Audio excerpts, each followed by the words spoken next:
네. 우리 오늘 송량수 집사님께서 또 이렇게 꽃을 아름답게 준비해 주셔서 감사를 드립니다. 이 빨간 게 뭔지 아세요? 고추입니다. 고추가 이렇게 꽃같이 아름다운 줄은 또 처음 알게 됐습니다. 네, 하늘고추입니다. 네. 아름다운 꽃을 준비해 주신 우리 여종께, 우리 여종께서 여종을 통해서 또 하나님께서 영광을 받으셨을 줄 믿고요. 또 진심으로 감사를 드립니다. 오늘은 말씀 제목이 퇴보하면 멸절하리라 하는 제목인데, 저 제목이 조금 거스리지는 않죠? 네. 오늘 이 제목은 성경 본문 가운데서 처음과 나중에서 끌어온 것입니다. 자, 이스라엘 백성들이 애굽에서 나온 걸 출애굽이라 그러죠. 그 다음에 광야로 들어갔고, 그 다음에 가나안에 들어가죠. 그 다음에 가나안에 들어가서 그냥 편안하게 산 게 아니라 가나안에서 뭐 했어요? 정복 전쟁을 하죠. 그죠? 거기 가나안에 살던 민족을 정복해 나갑니다. 그 첫 관문이 여리고였고 두 번째가 아이성이었습니다. 이것을 우리에게 적용해 보면 우리는 어디서 나오는 거예요? 세상에서 나오는 거죠. 그래서 출세상을 하고요. 그 다음에 고린도전서에 있는 말씀처럼 우리도 어디에 들어가는가 하면 광야로 들어가요.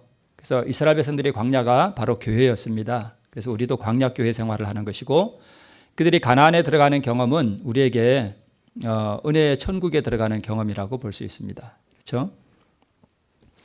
그 다음에 우리도 교회에 와서 살아가면서 이스라엘 백성들처럼 정복 전쟁을 해야 돼요.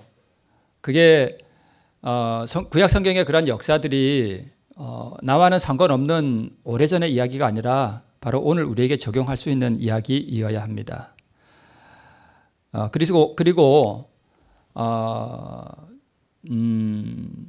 여리고를 무너뜨린 그 사건이 우리에게 있어서는 물론 우리가 애굽에서 나오는 것을 구원이라고 하는 것도 맞아요. 맞는데 그러나 이스라엘 백성들처럼 광야 교회 생활은 하고 있지만 바로 이 거듭남을 경험하지 못한 사람들이 부지기수로 많습니다. 그래서 우리가 여리고성을 무너뜨리는 그런 경험을 통해서 우리가 진정한 거듭남을 또 경험해야 하는 것도 사실입니다.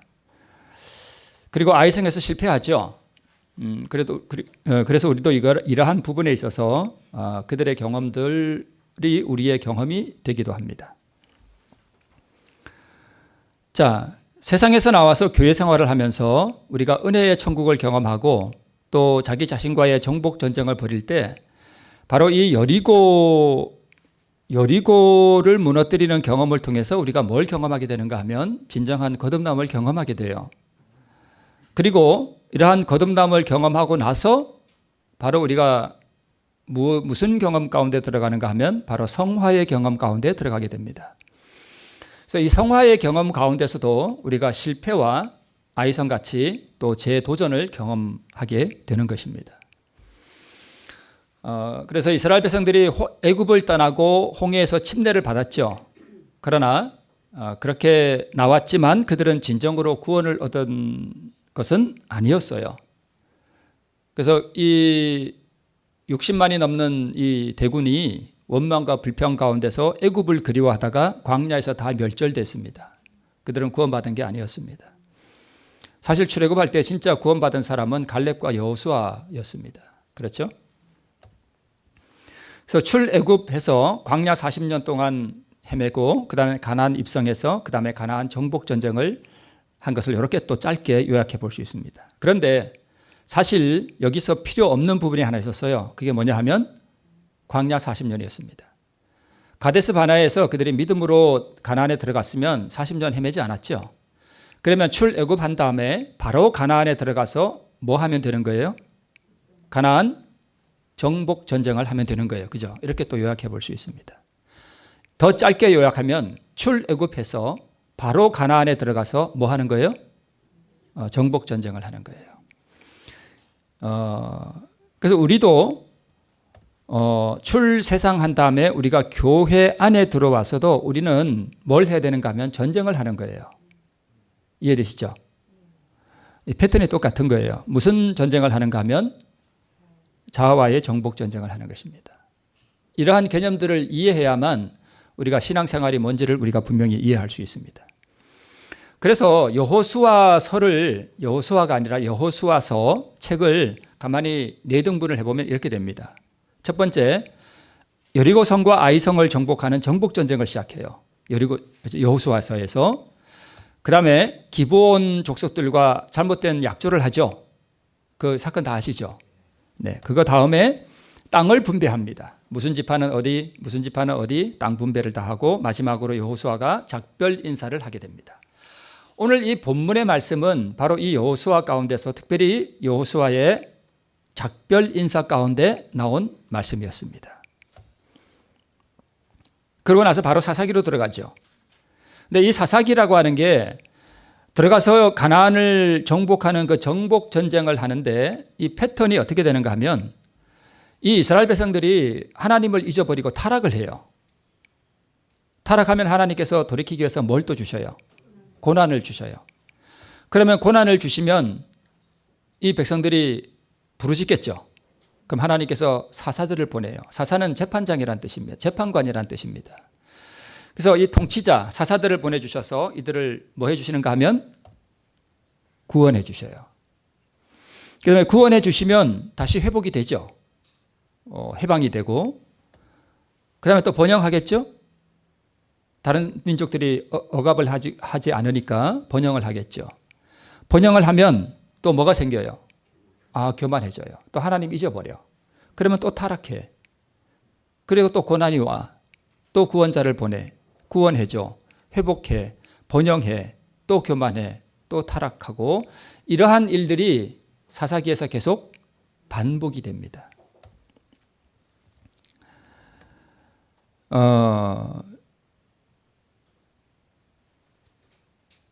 자, 그래서 오늘 본문 가운데 있는 이 말씀을 보면 여호와께서 이스라엘의 사방 대적을 다 멸하시고 안식을 이스라엘에게 주신 지 오랜 후에 여호수아는 이제 나이가 많아졌어요. 죽을 때가 됐어요. 그래서 주신 말씀이 바로 이 말씀이었습니다. 너희는 너희 하나님 여호와를 사랑하라. 너희가 만일 퇴보하여 너희 중에 빠져 남아있는 이 민족들을 친근히 하고 혼인하고 서로 교제하고 그러면 어떻게 된다는 거예요?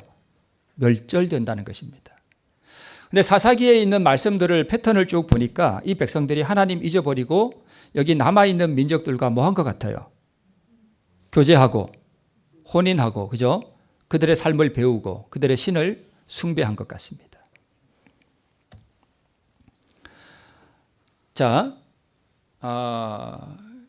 그리고 신명기 우리 책 앞으로 좀 넘어가면 7 족속을 다 쫓아내실 때에 그들을 너에게 붙여서 너로 치게 할 때에 그때 너는 그들을 뭐 하라고 하나님께서 말씀하셨는가 하면 진멸하라고 말씀하셨습니다.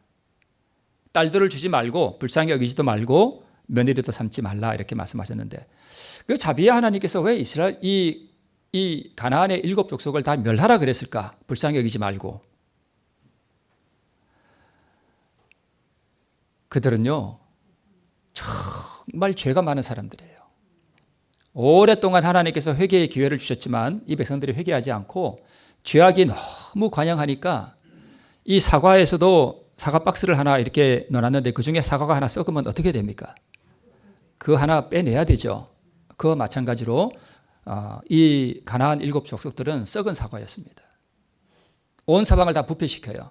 그래서 제거할 수밖에 없는 그런 상황이었습니다. 진멸하라고 말씀하셨죠. 만약에 진멸하지 않으면 이 남아있는 민족들이 너에게 채찍이 되고 덫이 되고 가시가 되겠다 이렇게 말씀해 주셨죠. 그래서 가나안 정복전쟁은 가나안 7 족속을 진멸하는 거였죠. 마찬가지로 가나안은 뭘 상징하는가 하면 우리의 마음을 상징해요. 가나안 땅이. 그러면 가나안 땅에 남아있는 7 족속은 뭘 상징할까요? 그게 바로 자아를 상징합니다. 우리의 자아를 상징해요.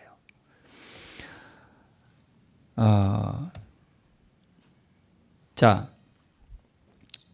가나안에 남아있는 7 족속이 뭘 상징한다고요?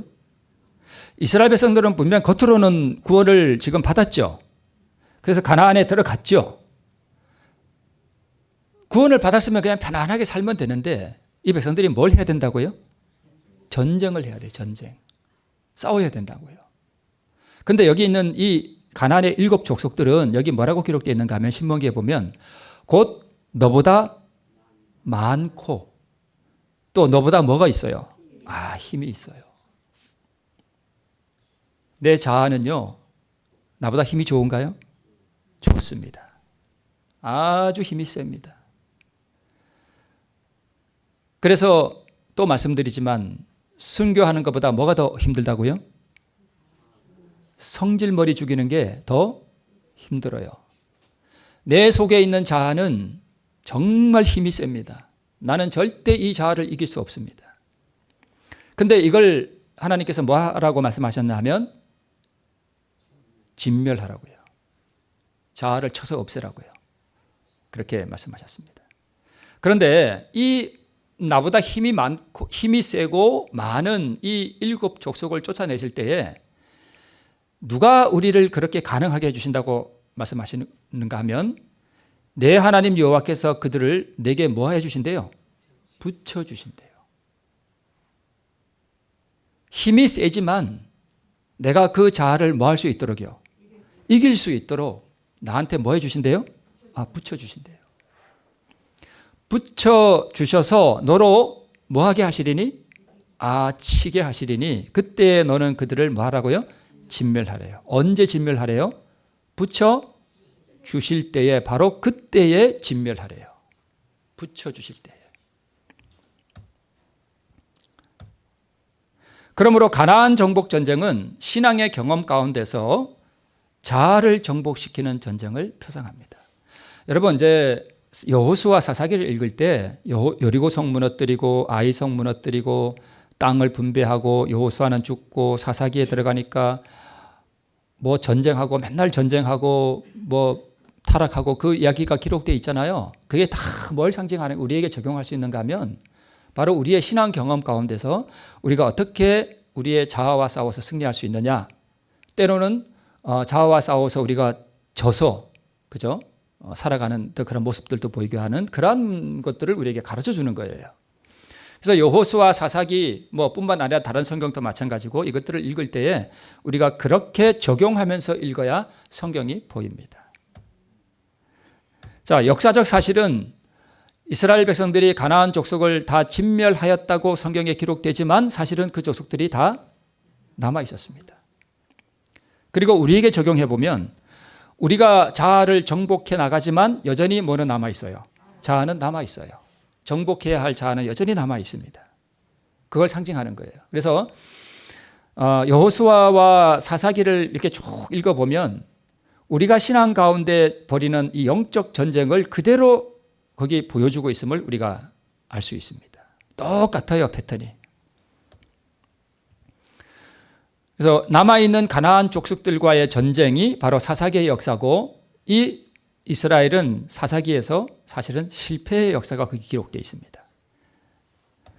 마찬가지로 남아있는 자아와의 전쟁을 우리가 신앙생활하면서 교회 안에서 우리가 하게 되는데 만약 이렇게 자아와의 전쟁에서 승리하고 계속 승리하는 이 성화의 경험 가운데로 우리가 살아가야 되는데 만약 여기서 실패하면 어떻게 된다고요? 멸망한다는 것입니다. 그래서 오늘 제목이 퇴보하면 멸절, 제가 멸절하리라라고 해놨죠. 사실은 멸절되리라라고 하려다가 성경대로 그냥 멸절하리라 이렇게 써놨습니다. 퇴보하면 뭐 한다고요? 멸절됩니다. 그러니까 퇴보하면 구원을 얻지 못한다는 뜻입니다. 자, 여기 보세요. 너희는 이 땅 거민과 언약을 세우지 말며 사사기에 다시 한번 나옵니다. 이 땅 거민과 언약을 세우지 말며 그들의 단을 다 헐어버려라 하였거늘 너희가 내 목소리를 청종치 아니하였도다. 그러니까 우리에게 적용해 보면 사사기에 나오는 이스라엘 백성들은 우리에게 적용해 보면 자아와의 싸움에서 뭐 한 거예요? 실패한 것입니다. 그리하면 어찌미뇨 그러므로 내가 또 말하기를 내가 그들을 너희 앞에서 쫓아내지 아니하리니 우리가 자아와의 전쟁을 하지 않으면 하나님께서도 우리 안에 있는 자아를 쫓아내지 않으십니다. 그렇게 될 때 그들이 너희 옆구리에 뭐가 된다고요? 가시가 되고 그들의 신들이 너에게 올무가 된다 이렇게 말씀했습니다.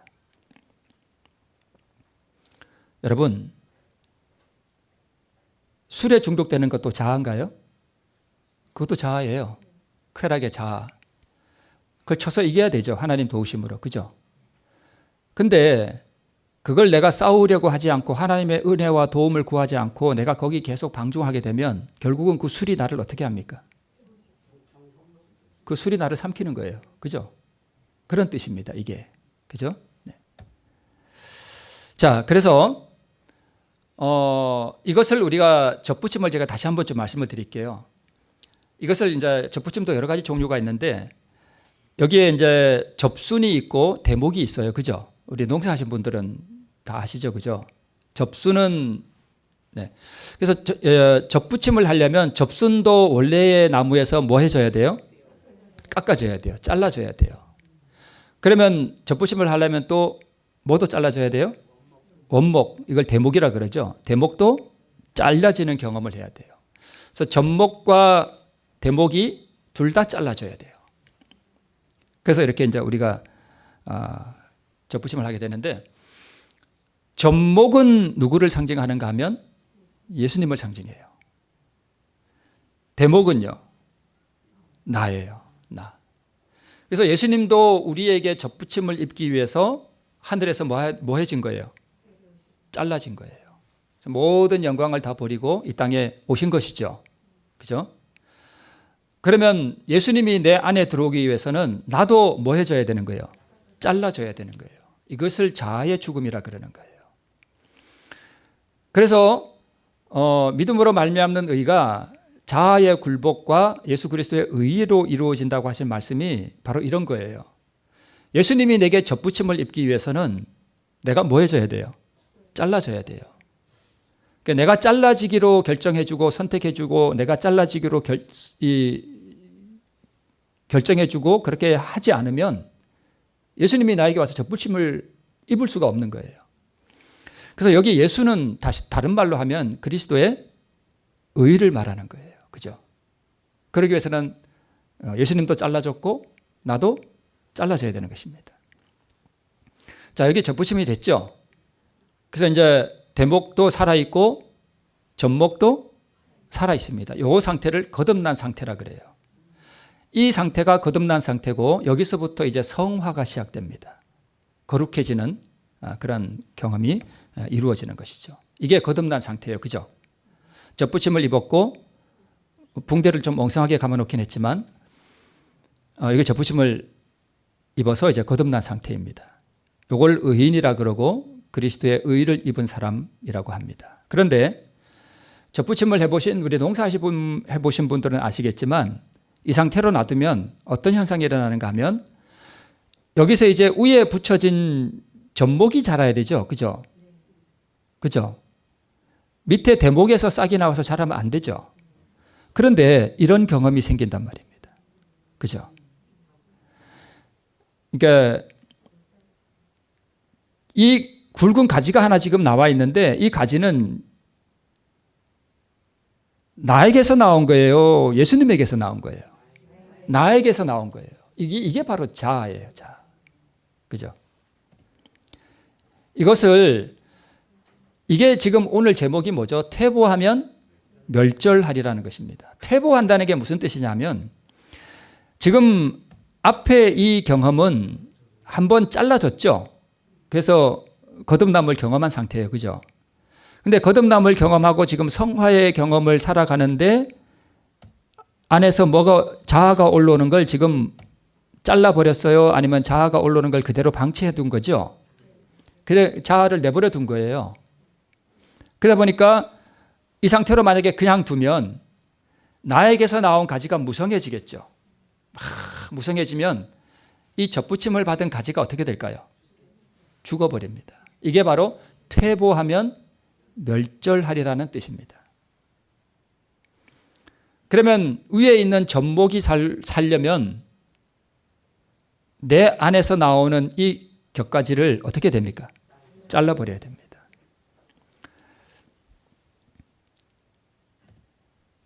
저 위에 접수는 예수님이고 이 밑에 파란 부분, 이 부분은 누구예요? 나예요. 나예요. 그래서 내가 없어지고 내가 죽어 있을수록 누구는 살고 예수님은 살고, 내가 살아나기 시작하면 누구는 죽고요? 예수님은 죽고. 그래서 퇴보한다는 뜻은 내가 다시 살아난다는 뜻입니다. 그러면 예수님은 어떻게 돼요? 죽어요. 죽어요. 그래서 여러분, 예수님을 누가 살게 하는 거죠? 내가 살게 하는 거예요. 그죠? 예수님을 살리고 죽이고 하는 게 누구한테 달려 있어요? 나에게 달려 있어요. 이 말씀이 좀 이상한 것 같죠? 왜 내가 어떻게 예수님을 죽여? 근데 내 안에서는 그렇게 한다니까요. 그죠? 네, 예수님이 내 안에 들어오셨는데 거듭났는데 내가 퇴보하면 내 안에 예수님이 어떻게 돼요? 죽어요. 예수님이 죽었다가 내가 이 가지를 정말 힘들게 다시 잘라버리면 예수님이 내 안에서 다시 뭐해요? 부활해요. 요즘 교과에 부활 많이 나오죠. 정말 우리가 다루어야 할 부활은 바로 이 부활이에요. 예수님을 내 안에서 다시 뭐 시켜야 돼요? 부활시켜야 돼요. 이게 진짜 복음이에요. 그죠? 자, 그러면 지금 이 상태로 그냥 두면 예수님은 죽고 내가 다시 옛날로 돌아가는 거죠. 옛 상태로 다시 돌아가 버리는 거예요. 그죠? 개가 그 토하였던 것을 다시 뭐 한다고요? 먹는다는 말씀처럼. 그래서 이 상태는 성화가 아닙니다. 성화는 자아의 가지가 올라오지 않도록 미리미리 다 뭐 하는 거냐 하면 잘라버리는 거예요. 이 사람은 성화의 경험 가운데서 지금 뭔가 잘못됐어요. 이 사람은 다시 회개해야 될 상태예요. 그래서 성화란 저 가지를 잘라내는 작업이 아니에요. 저 상태에서 저 가지를 잘라내는 작업은 회개라고 합니다. 회개. 다시 회개하는 거예요. 그래서 성화란 뭐냐 하면 투쟁을 통해서 저 가지가 올라오지 않도록 미리미리 다 잘라버리는 거예요.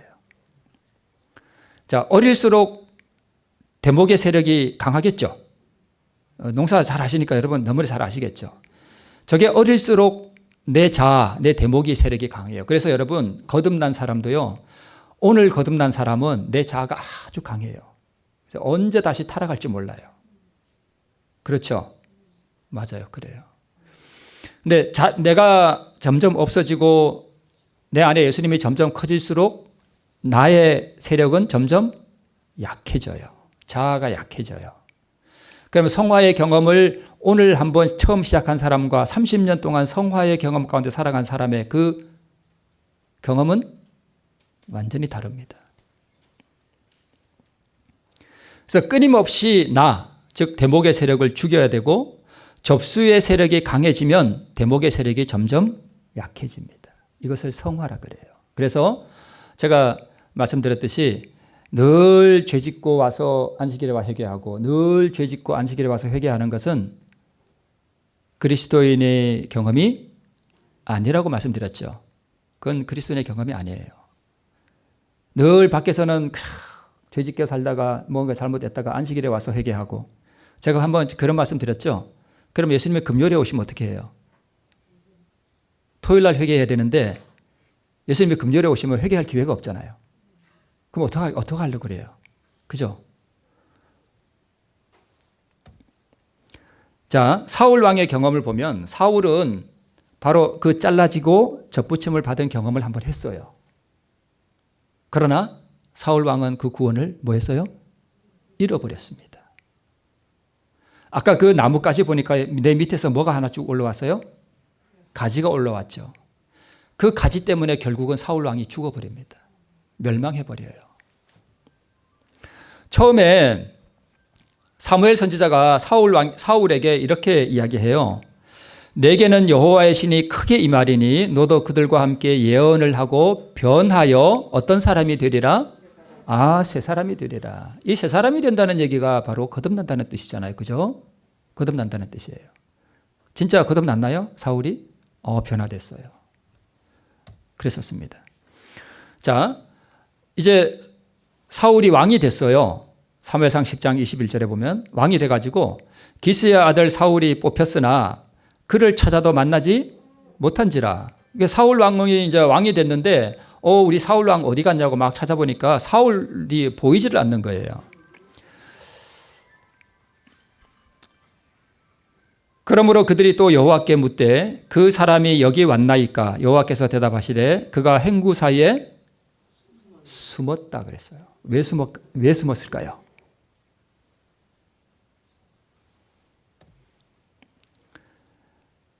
그리고 조금 있다가 사울이 왕이 됐다 그러니까 어떤 사람들은 이렇게 합니다.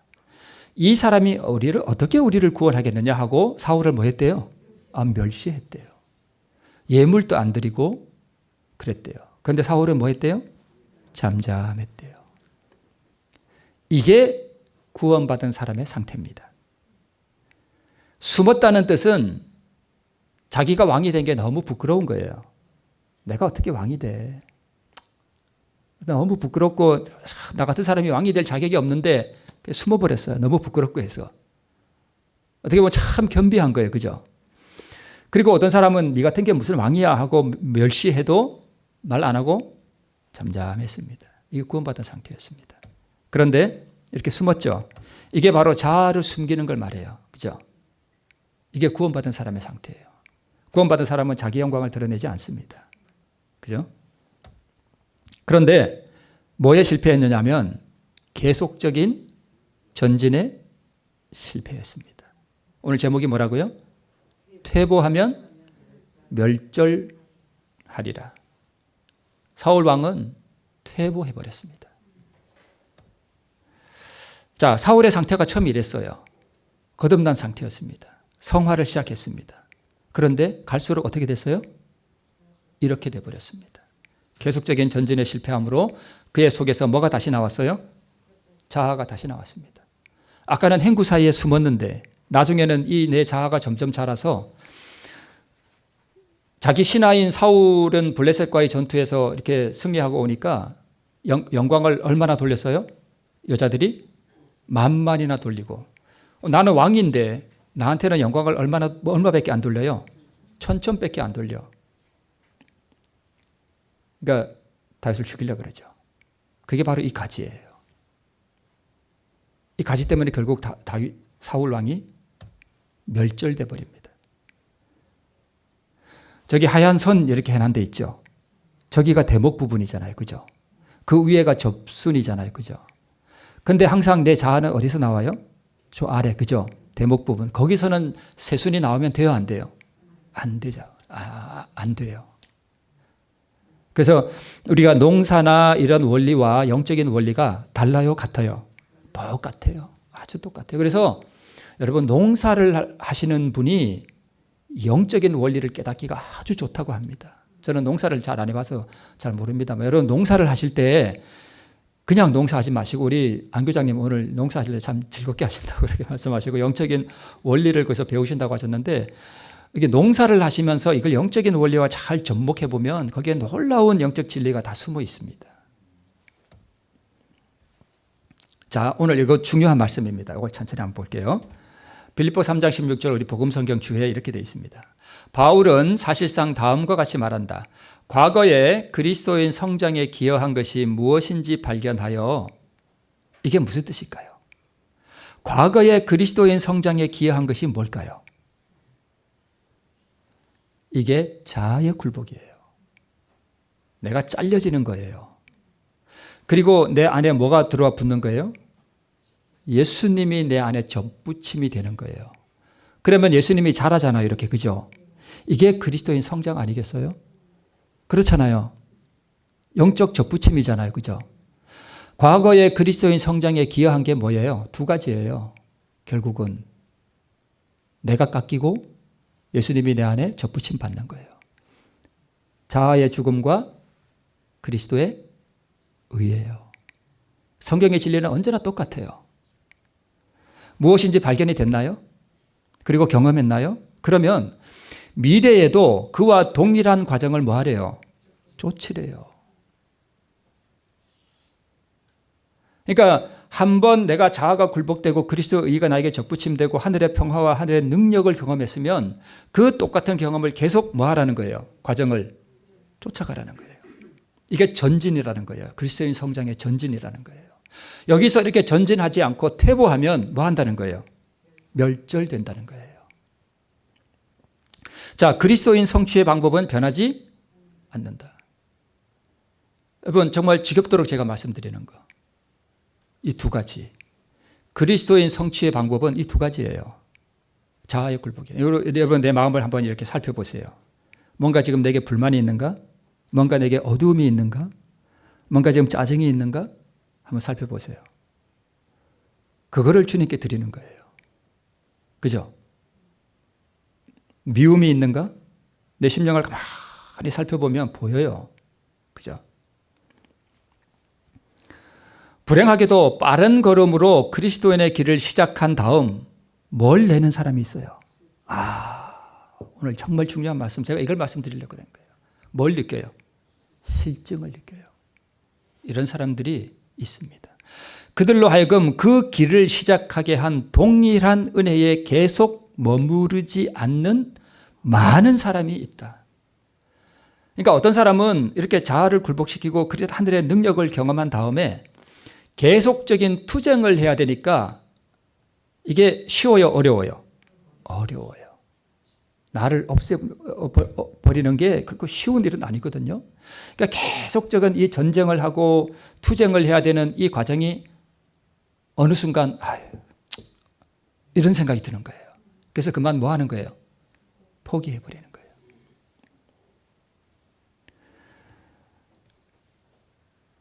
전에 늘 이걸 들고 게임을 하다가 정말 승리의 경험을 했는데 어느 날 마귀가 와서 딱 싹 유혹을 하니까 오늘 한번 해볼까 그냥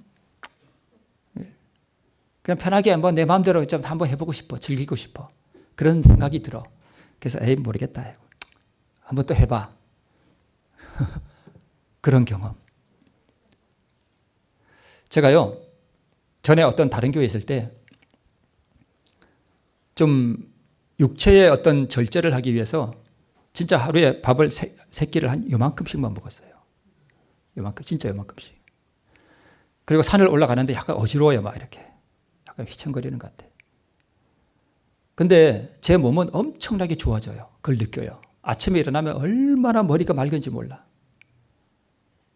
그리고 여러분, 절제를 하면 행복해집니다. 그거 아시나요? 밥을 많이 먹고 배가 땡땡하면 행복할 것 같죠? 기분이 우울해져요. 공감을 안 하시네. 아무도 공감을 안 하시네. 밥을 과식을 하면 기분이 좋아요? 찜찜해요? 안 좋아요. 여러분 경험을 아시잖아요. 안 좋아요. 근데 금식을 절제하고 금식을 하고 나면 정신이 맑고 기분이 아주 상쾌하고 행복해져요. 저절로 그렇게 돼요. 특별한 일이 없는 한. 그런데 안식일 오후에, 그때가 아마 여름이었던 것 같아요. 제가 양구에 있을 때인데 안식 오후에 냉면을 이렇게 했는데 그냥 막 퍼먹고 싶은 거예요. 나를 절제하는 게 그냥 실증이 났어. 그 냉면을 보니까 뭐 하고 싶어요? 그거 얼마나 맛있어. 냉면 여름에 막 퍼먹었죠, 제가. 그런 경험을 말하는 거예요. 실증을 내는 거예요.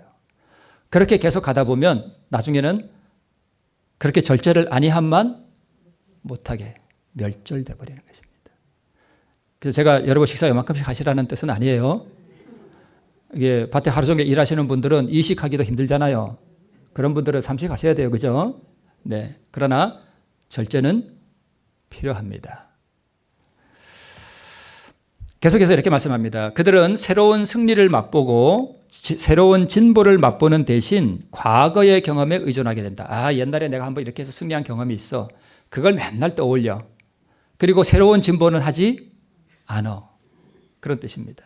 과거에 이루었던 성취에 만족하는 것은 부주의로 이끌고요. 어제의 승리는 오늘을 위해 충분하지 않다. 그리스도인은 끊임없이 뭐 해야 된대요? 전진해야 된대요.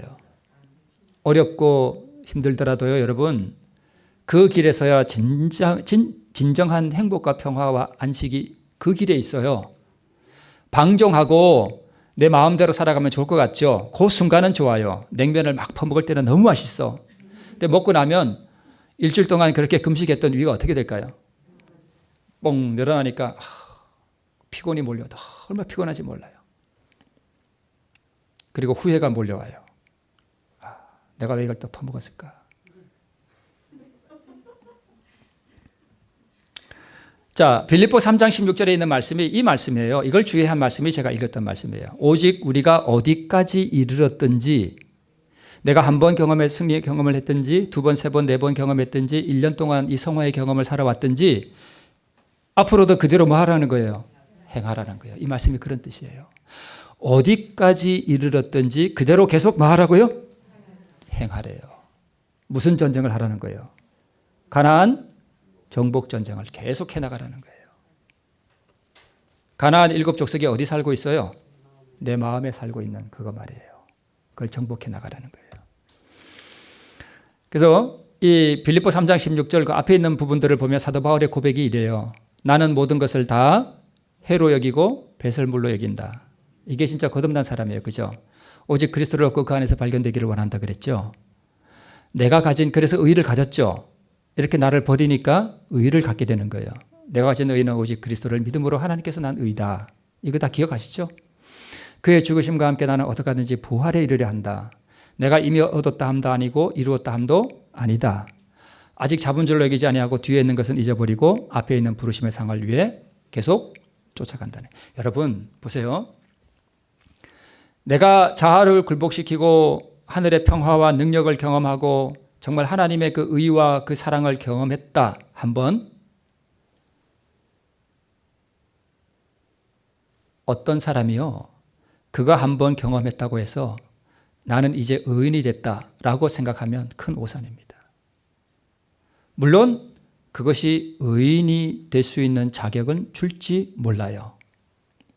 그러나 사도 바울의 권면에 의하면 내가 이미 얻었다 함도 아니고 내가 의를 얻었다 함도 아니고 나는 이제 의를 이루었다 함도 아니고 나는 아직 의를 잡은 줄로 여기지 아니하고 내가 어제 승리했던 그 경험은 뭐 해버리고 잊어버리고 앞에 있는 더 큰 자아를 굴복시키고 더 큰 의를 경험하는 그 경험을 향해서 뭐 하라는 거예요? 쫓아가라는 것입니다. 이게 그 뜻이에요. 어제의 승리에 도취해 있으면 오늘의 승리는 없습니다. 그 뜻입니다. 어디까지 이르렀든지 그대로 앞으로 계속 행하라는 것이에요. 그죠?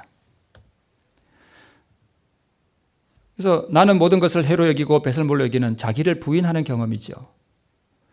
내가 가진 의, 자신을 부인할 때 얻는 것이 의예요. 그죠? 바울은 계속 그렇게 살았습니다. 내가 이미 얻었다 함도 아니고 이루었다 함도 아니다. 한두 번 자아 굴복과 의의 능력을 맛보았다고 잡은 줄로 여기지 말아야 합니다. 우리 주정교회만이 아니라 혹시 방송을 통해서 이러한 말씀을 듣는 분 중에도 한두 번 이런 의의 경험을 했다고 해서 절대 나는 의를 잡은 줄로 여기면 안 됩니다. 그래서 한두 번 승리의 경험을 했다고 해서 우리가 뭐 그렇게 그 사람 띄워줄 필요도 없어요. 자, 말씀드렸듯이 뒤에 있는 것은 뭐 해야 돼요? 잊어버리고 앞에 있는 또 의의 경험을 위해서 계속 전진해 나가는 것입니다. 그래서 앞에서 보셨듯이 그들은 새로운 승리를 맛보고, 그러니까 어제 승리를 했으면 내일 또 뭘 맛봐야 돼요? 새로운 승리를 맛봐야 돼요. 새로운 진보를 맛봐야 되는데 그 대신 뭐에 의존한대요? 어제의 그 승리의 경험에 의존하게 된대요. 어떤 사람들이. 그죠? 그러면서 퇴보하게 되는 거예요. 과거에 이루었던 성취에 만족하는 것은 뭘로 이끈대요? 부주의로 이끈대요.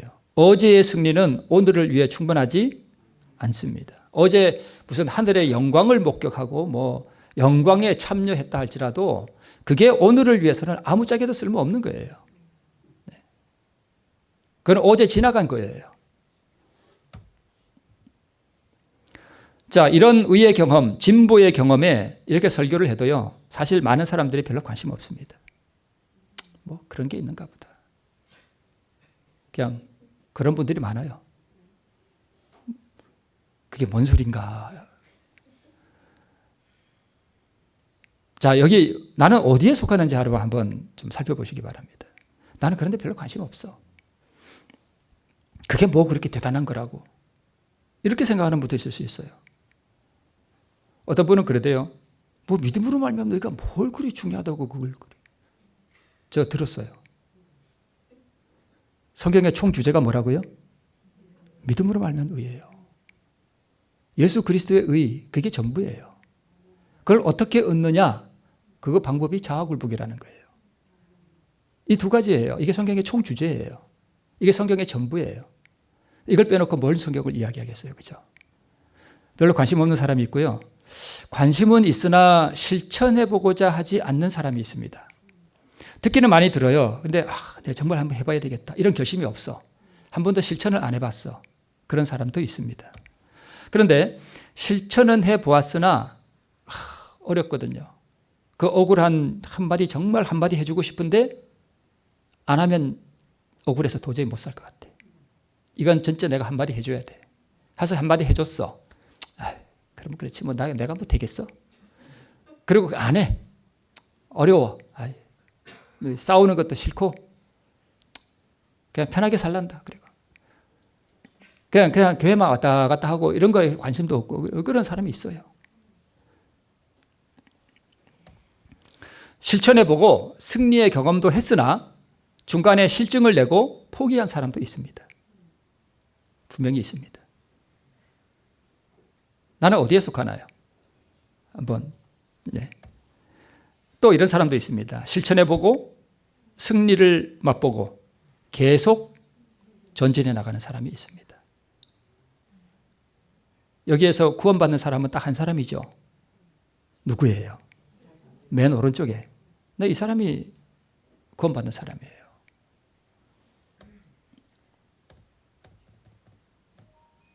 네.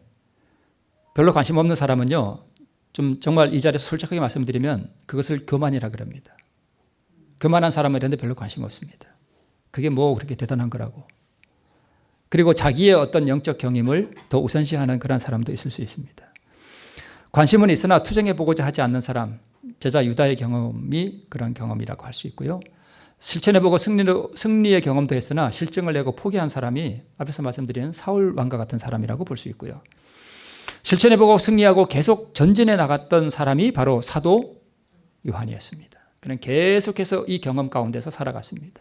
그래서 결국 그의 마음 가운데 너무 의가 충만하니까 이 사도 요한이 나중에 별명이 사랑의 사도가 됐죠. 사랑이 너무 충만해가지고 네, 요한은 자기의 분개하기 잘하고 야심 많은 성질을 제자 요한이 성질머리가 아주 못된 사람이었어요. 우리 중에도 그런 사람이 있을 수 있죠. 성질머리가 정말 근데 성질을 그리스도에 고쳐주시는 능력에 뭐 했다고요? 굴복시켰대요. 여기에 굴복시켰대요. 굴복시켰으며 거룩한 사랑을 그의 마음속에서 품성의 변화를 이룩해 냈다. 여기에 품성의 변화를 이룩해 낸 게 요한이에요? 예수님이에요? 예수님이에요. 요한이 하는 게 아니에요. 요한은 단지 뭐만 하는 거예요? 굴복만 하는 거예요. 요한은 자아와의 결점과 열렬하게 싸웠으나 유다는 그의 양심을 범하여 유혹에 굴복했다. 이렇게 되어 있죠. 계속적인 투쟁을 말해요. 그죠? 요한은 이 경험 가운데서 살아갔습니다. 여러분, 각시대 대쟁투라는 책이 있죠? 그죠? 우리도 대쟁투가 있죠. 이스라엘 백성들이 가나안에 들어가서 가나안 정복 전쟁을 했죠. 대쟁투죠. 근데 이 대쟁투가 가나안 7 족속이 마귀인가요? 아니죠. 네. 그래서 대쟁투는 여러분 마귀와의 싸움이 아니에요. 누구와의 싸움이에요? 내 안에 있는 그거와의 싸움이에요. 그래서 오늘 말씀의 요지는 이 싸움을 뭐 하지 말라는 거예요? 중단하지 말라는 것입니다. 우리에게는 재림 때까지 싸워야 할 바로 그 자아가 있습니다. 바로 이게 이제 왼쪽 그림은 다윗이 이제 저 칼이 누구 칼일까요? 아, 네. 우리 여러분 참 대단하십니다. 어떻게 하셨어요? 물론 우리 장로님은 잘 아시겠죠. 골리앗의 칼이죠. 골리앗을 뭘 배울 때 다윗은 천천히, 사울은 천천히요.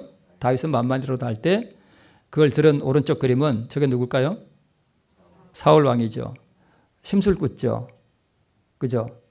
저게 바로 아까 그 전목, 그 대목에서 나온 뭐예요? 가지예요. 저게 바로 그 가지예요. 저게 나오지 않도록 미리미리 다 잘라버렸어야 했는데 방치해버렸습니다. 너희는 이 땅 거민과 언약을 세우지 말며 그랬는데 이 땅 거민이 바로 뭐냐 하면 사울 왕의 저 심술꾸전 저게 바로 가나안 7족속입니다. 저걸 정복해 나가야 되는데 사울 왕은 저것을 정복하는 전쟁에서 실패했습니다. 그래서 이 땅 거민이 바로 내 마음속에 거하는 거민 뭐예요? 바로 자아를 상징합니다. 그래서 그 땅 거민과 언약을 세우지 말라 그랬는데 사울 왕은 자기 안에 있는 그 땅 거민과 언약을 세우고 그것을 기름으로 말미암아서 결국은 그것이 사울 왕의 옆구리에 가시가 되고 올무가 됐습니다. 저 칼이 곧 뭐예요? 그게 바로 자아였습니다. 사울 왕을 찔러서 죽게 한 그 칼이 결국은 바로 그 자아였습니다. 질투심, 자기 영광을 구하는 바로 그거였죠. 그게 자기를 찔렀습니다. 왜 이 사람들이 가나안 족속들과 교제를 했는가 하면 애굽에서 나온 백성들이 가나안에 들어가면 먹고 살려면 뭐 해야 돼요? 농사를 해야 돼요. 근데 농사를 알아요? 몰라요? 몰라요. 농사를 누구한테 배웠을까요? 가나안 족속들한테 배운 거예요. 그래서 농사를 배우면서 보니까 그들에게 누가 그렇게 복을 준대요? 그 우상 그 신들이 복을 준대. 그러니까 그 신도 섬기게 된 거예요. 적용해 보면은요, 우리도 결국은 그렇게 세상과 이렇게 살아가는 게 결국은 먹고 사는 문제 때문에 우리가 많이 그렇게 한다는 것입니다. 자아의 저 새순이 움트지 못하도록 나오지 못하도록 아예 처음부터 잘라내는 거 이것을 성화라 그래요. 아시겠죠? 이것을 성화라고 합니다. 이 경험을 날마다 하면서 살아가라 하는 것이 바로 자 사도행전에 있는 말씀입니다. 성화란 한순간 한 시간 하루의 일이 아니라 필생의 사업이다. 이것은 고양된 행복감으로 얻어지는 것이 아니라 끊임없이 죄에 대하여 죽고 그리스도를 위하여 사는 일의 결과이다. 나약하고 때때로 뭐 되는 노력으로는 중단되는 노력으로는 잘못들을 바로잡을 수 없고 품성의 계획을 단행할 수 없다. 오로지 끈기 있는 노력, 괴로운 훈련, 쓰라린 투쟁에 의해서만 승리할 수 있다.